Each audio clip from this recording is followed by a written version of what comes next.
So hello and welcome guys, स्वागत है आप सभी का हमारे आज के एक और नए वीडियो में। तो दोस्तों ये वीडियो भी बहुत इंपॉर्टेंट है क्योंकि आज के इस वीडियो में मैं आपको साइंस के कुछ ऑब्जेक्टिव क्वेश्चन लेके आया हूं जो आपको आने वाले एग्जाम के पॉइंट ऑफ व्यू से बहुत ही इंपॉर्टेंट है और ये क्वेश्चन शायद आपके एग्जाम में पूछे जा सकते हैं। तो इन सारे क्वेश्चन को आप अच्छे से जरूर देख लीजिएगा। तो चलिए बिना टाइम वेस्ट किए वीडियो को स्टार्ट कर लेते हैं। तो हमारा जो पहला प्रश्न है वो है कि इकोसिस्टम में प्राथमिक उत्पादक कौन होते हैं। तो हमारा ऑप्शन है शाकाहारी, ऑप्शन बी है मांसाहारी, ऑप्शन सी है पौधे और ऑप्शन डी है कवक। तो इसका जो सही आंसर हो जाएगा ऑप्शन सी, यानी कि पौधे जो होते हैं वो इकोसिस्टम का प्राथमिक उत्पादक होते हैं। तो चलिए नेक्स्ट क्वेश्चन की ओर बढ़ते हैं। तो हमारा दूसरा क्वेश्चन है कि खाद्य श्रृंखला की शुरुआत होती है। ऑप्शन ए है घास से, ऑप्शन बी है मांसाहारी से, ऑप्शन सी है अपघटक से और ऑप्शन डी है कीड़े से। तो इसका जो सही आंसर है ऑप्शन ए है, यानी कि घास से जो खाद्य श्रृंखला की शुरुआत होती है। तो चलिए नेक्स्ट क्वेश्चन की ओर बढ़ते हैं। तो हमारा क्वेश्चन नंबर थर्ड बोल रहा है कि पारिस्थितिकी तंत्र के अपघटक होते हैं। ऑप्शन ए है जानवर, ऑप्शन बी है सूक्ष्मजीव, ऑप्शन सी है शाकाहारी और ऑप्शन डी है पक्षी। तो इसका जो सही आंसर हो जाएगा वो होगा ऑप्शन बी, यानी कि सूक्ष्मजीव।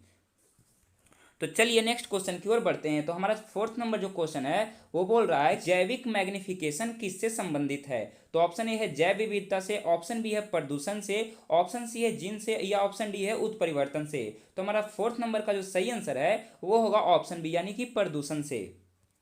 तो चलिए नेक्स्ट क्वेश्चन को देखते हैं। तो हमारा जो फिफ्थ नंबर क्वेश्चन पूछ रहा है कि मछलियों में उत्सर्जन होता है। तो मछलियों में उत्सर्जन कहाँ से होता है ये आपको बताना है। तो ऑप्शन ए है त्वचा से, ऑप्शन बी है किडनी से, ऑप्शन सी है गलफरों से और ऑप्शन डी है मूत्राशय से।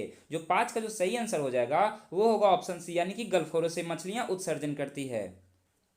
तो चलिए नेक्स्ट क्वेश्चन की ओर बढ़ते हैं। तो हमारा जो सिक्स नंबर क्वेश्चन पूछ रहा है कि अम्लों का स्वाद होता है। तो अम्लों का स्वाद कैसा होता है ये तो हम सभी को पता है कि अम्लों का स्वाद खट्टा होता है। तो ऑप्शन बी इसका जो सही आंसर हो जाएगा। तो चलिए नेक्स्ट क्वेश्चन को देखते हैं। तो हमारा क्वेश्चन नंबर सेवेंथ पूछ रहा है कि नींबू में कौन सा अम्ल पाया जाता है। आपने पढ़ा होगा कि नींबू में एक अम्ल पाया जाता है, वो कौन सा है ये आपको बताना है। तो पहला नंबर ऑप्शन देखिए यहाँ पर दिया गया है कि एसिटिक एसिड, दूसरा में है साइट्रिक एसिड, तीसरा में है हाइड्रोक्लोरिक और फोर्थ में है सल्फ्यूरिक। तो हमारा सेवेंथ का जो सही आंसर होगा वो होगा साइट्रिक एसिड, यानी कि नींबू में साइट्रिक या सीट्रिक एसिड पाया जाता है। तो चलिए नेक्स्ट क्वेश्चन को देखते हैं। तो हमारा 8 नंबर क्वेश्चन पूछ रहा है कि हाइड्रोक्लोरिक अम्ल का सूत्र क्या है। तो हाइड्रोक्लोरिक अम्ल का यहाँ पर आपको सूत्र बताना है। तो ऑप्शन ए है H2SO4, ऑप्शन बी है HNO3, ऑप्शन सी है HCl और ऑप्शन डी है HCOOH। तो हाइड्रोक्लोरिक एसिड का जो सही फॉर्मूला है वो है आपका ऑप्शन सी, यानी कि HCl। तो चलिए नेक्स्ट क्वेश्चन को देखते हैं। तो हमारा नेक्स्ट क्वेश्चन पूछ रहा है कि क्षारों का स्वाद कैसा होता है। अभी हमने देखा कि अम्लों का स्वाद कैसा होता है, फिर यहाँ पर क्वेश्चन है कि क्षारों का स्वाद कैसा होता है। तो ऑप्शन जो यहाँ पर दिया गया आपको मीठा, ऑप्शन बी है कड़वा, ऑप्शन सी है खट्टा और ऑप्शन डी है बेस्वाद। तो नाइन्थ नंबर का जो सही आंसर होगा वो होगा कड़वा, यानी कि क्षार स्वाद में कड़वे होते हैं। तो चलिए हम अपना नेक्स्ट क्वेश्चन देखते हैं। तो हमारा 10वां नंबर क्वेश्चन पूछ रहा है कि साबुन बनता है। यहाँ पे ऑप्शन दिए गए आपको अम्ल और क्षार से, बी में है तेल और क्षार से, ऑप्शन सी है गैस और तेल से और ऑप्शन डी है अम्ल और नमक से। तो इसका जो सही आंसर हो जाएगा वो होगा बी, यानी कि तेल और क्षार से साबुन बनते हैं। तो चलिए नेक्स्ट क्वेश्चन को देखते हैं। तो नेक्स्ट क्वेश्चन पूछ रहा है कि एथिन का सूत्र क्या होता है। तो एथिन का जो सूत्र होता है वो आपको यहाँ पे बताना है। तो ऑप्शन ए में दिया गया है C2H2, ऑप्शन बी में है C2H4, ऑप्शन सी में है CH4 और ऑप्शन डी में है C3H8। तो जो 11 नंबर क्वेश्चन का सही आंसर होगा वो होगा ऑप्शन बी, यानी कि C2H4।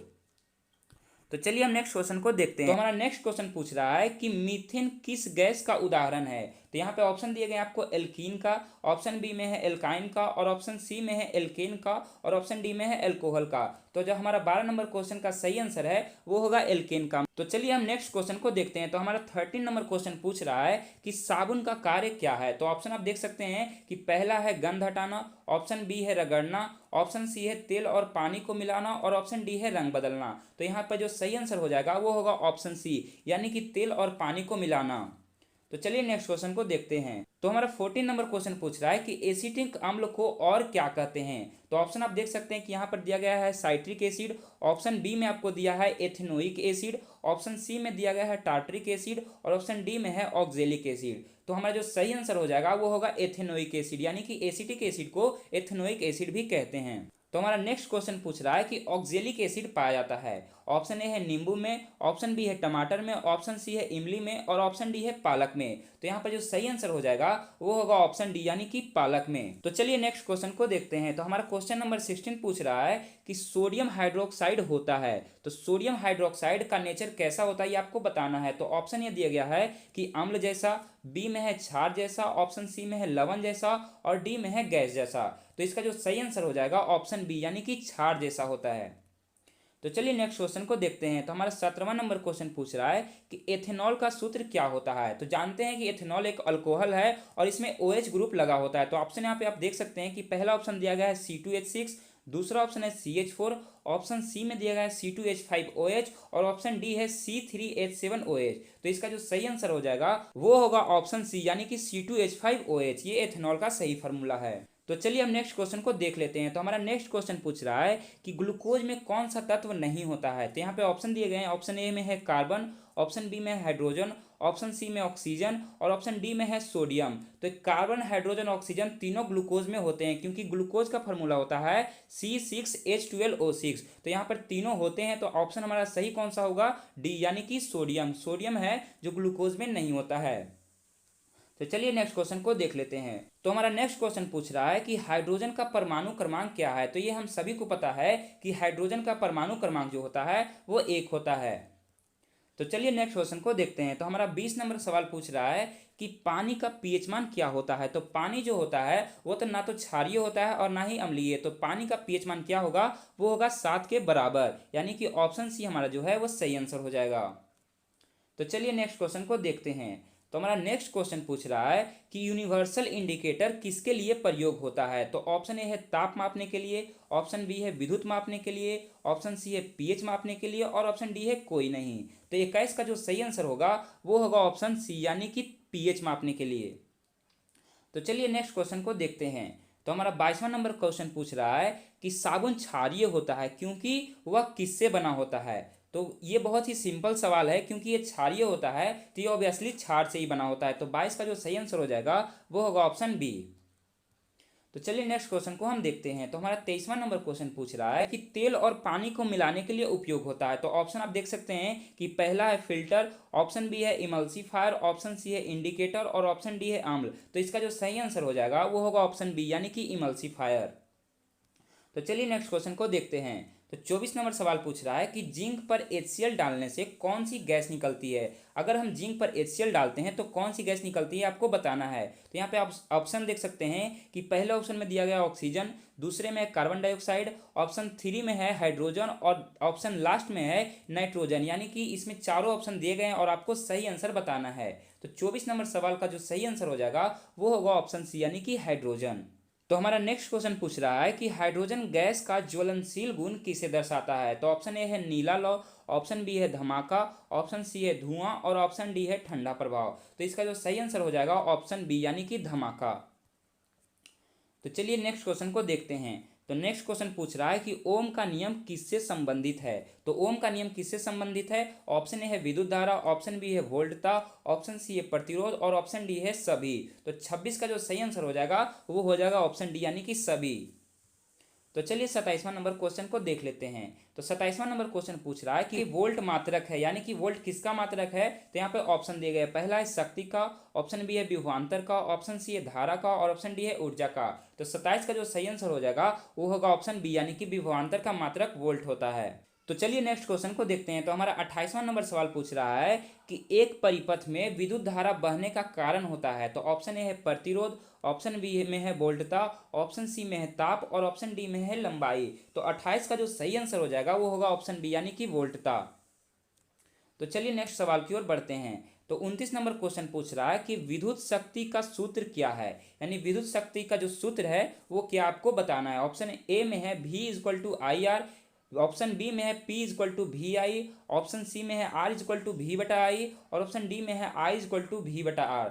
तो इसका जो सही आंसर हो जाएगा ऑप्शन बी यानी कि P=VI विद्युत शक्ति का सूत्र होता है। तो चलिए नेक्स्ट क्वेश्चन को देखते हैं। तो हमारा 30 नंबर सवाल पूछ रहा है कि 1 किलोवाट इक्वल टू कितना होता है। तो ऑप्शन ए है 100 जूल, ऑप्शन बी है 1000 वाट और ऑप्शन सी में है 1 वोल्ट, ऑप्शन डी में है 1 एम्पियर। तो 30 नंबर सवाल का जो सही आंसर हो जाएगा वो होगा ऑप्शन बी यानी कि 1000 वाट। तो चलिए नेक्स्ट क्वेश्चन को देखते हैं। तो हमारा 31 नंबर सवाल पूछ रहा है कि चुंबकीय क्षेत्र की दिशा, आप देख सकते हैं यहाँ पे पूछा है चुंबकीय क्षेत्र की दिशा ज्ञात करने के लिए कौन सा नियम प्रयोग होता है। तो यहाँ पे ऑप्शन दिया गया है दायां हाथ का नियम, ऑप्शन बी में है बायां हाथ का नियम, ऑप्शन सी में है न्यूटन का नियम, ऑप्शन डी में है अवगाहन का नियम। तो इसमें जो सही आंसर हो जाएगा वो हो जाएगा ऑप्शन ए यानी कि दायां हाथ का नियम। तो चलिए नेक्स्ट क्वेश्चन को देखते हैं। तो हमारा 32 नंबर सवाल पूछ रहा है कि फ्यूज तार का प्रतिरोध होता है, फ्यूज तार का प्रतिरोध कितना होता है। ऑप्शन ए में है अधिक, ऑप्शन बी में है शून्य, ऑप्शन सी में है बहुत कम और ऑप्शन डी में है मध्यम। तो 32 नंबर सवाल का जो सही आंसर हो जाएगा ऑप्शन सी यानी कि बहुत कम। तो चलिए नेक्स्ट क्वेश्चन को देखते हैं। तो हमारा 33 नंबर सवाल पूछ रहा है कि प्रकाश का वेग सबसे अधिक किस माध्यम में होता है। ऑप्शन ए है जल में, ऑप्शन बी है कांच में, ऑप्शन सी है वायु में और ऑप्शन डी है धातु में। तो 33 नंबर सवाल का जो सही आंसर हो जाएगा वो होगा ऑप्शन सी यानी कि वायु में। तो हमारा अगला सवाल पूछ रहा है कि उत्तल लेंस में प्राप्त प्रतिबिंब हो सकता है। तो ऑप्शन ए में है सदैव आभासी, ऑप्शन बी में है सदैव वास्तविक, ऑप्शन सी में है वास्तविक और आभासी दोनों और ऑप्शन डी में है सदैव उल्टा। तो इसका जो सही आंसर हो जाएगा वो हो जाएगा ऑप्शन सी यानी वास्तविक और आभासी दोनों, यानी कि सी ऑप्शन इसका सही है। तो हमारा नेक्स्ट क्वेश्चन पूछ रहा है कि आपतित किरण और परावर्तित किरण के बीच के कोण को क्या कहते हैं। तो ऑप्शन यहाँ पे आप देख लीजिए कि ऑप्शन ए में है परावर्तन कोण, ऑप्शन बी में है आपतन कोण और ऑप्शन सी में है समकोण और ऑप्शन डी में है कोण का योग। तो इस सवाल का जो सही आंसर हो जाएगा वो हो जाएगा ऑप्शन ए यानी कि परावर्तन कोण। आपतित किरण और परावर्तित किरण के बीच जो कोण बनता है उसे परावर्तन कोण कहते हैं। तो दोस्तों ये था हमारा आज का वीडियो। अगर आपको ये सारे ऑब्जेक्टिव अगर याद हो गए हैं तो हमें एक बार कमेंट में जरूर बताना, और अगर आपको इस ऑब्जेक्टिव में कोई प्रॉब्लम आती है तो हमें कमेंट में जरूर पूछना, हम आपको रिप्लाई कर देंगे। तो चलिए मिलते हैं आपको अगले वीडियो में। धन्यवाद।